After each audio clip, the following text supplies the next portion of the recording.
Most warm-ups are a complete waste of time. People spend 10 to 15 minutes foam rolling, stretching, and doing random movements before even touching a weight. But the fastest and most effective warm-up is actually much simpler than that. In this video, I'll show you how to warm up in under 3 minutes using methods that actually improve performance instead of just burning time. Here's exactly how it works. And the exact warm-up you need depends on whether you're training push, pull, or legs, but before every workout, I always start with one quick movement that improves almost every lift: thoracic extensions on a foam roller. Grab a foam roller and put your shoulder blades on it, bending your knees so your feet and butt stay on the ground. Grab a 5 to 15 pound dumbbell and, with your arms straight and core tight, raise your arms behind you along with extending your head. Return back to the start, knocking out 10 reps. Once that's done, most of your warm-up should simply prepare the first exercise of the workout. Let's start with the push day. Lying snow angels are a great choice to warm up the pecs, with a twist, going to internal rotation before going into external rotation. This strengthens the rotator cuff, as the movement from perpendicular to the ground to external rotation is all controlled from the pecs eccentrically. If you start an internal rotation, the range of motion from that to perpendicular is all controlled by the rotator cuff, so you get a good pec stretch along with strengthening your rotator cuff, the best of both worlds.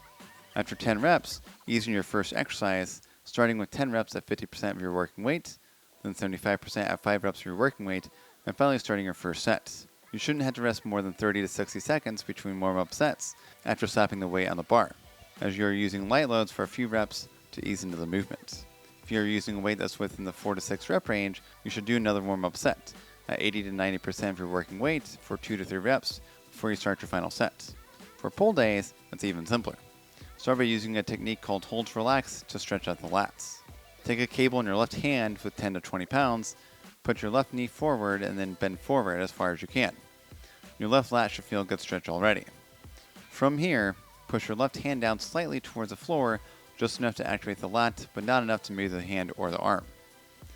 Hold this for 5 seconds, then relax and sink further down into the stretch. Do this again, twisting to your left as you relax, then finish off with a third round and push your left armpit to the left as you relax. You'll notice that you'll be able to move further into the stretch after you contract the muscle. Repeat it on the other side. If you're doing pull-ups, you can work on scap pull-ups, holding for 5 seconds and then relaxing for a couple seconds, knocking out 3 to 4 reps. This works just as well if you're using the pull-up assist machine. On pull days, I found I only need one warm-up set at 75% of my working weight for 6 reps, resting 30 to 45 seconds, then starting my first set, but feel free to follow the warm-up progression with a push day if you really want to be safe. And finally, for leg days, I love to do this counterbalance squats. Have a 10 to 25 pound weight in front of you for counterbalance and squat as deep as you can, taking 3 to 4 seconds to lower and then coming back up. Do this for 6 to 8 reps.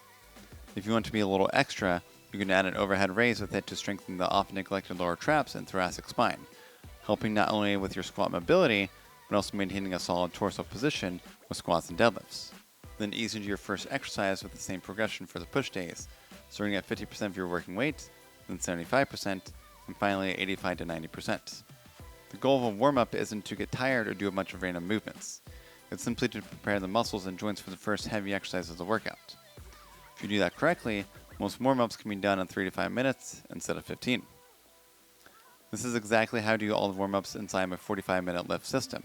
It's a 5-day-a-week program with each workout designed to be 45 minutes in length. That's it. I'll link below if you want to check it out.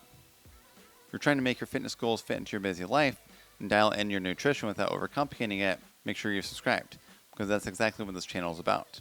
And I'll see you in the next one.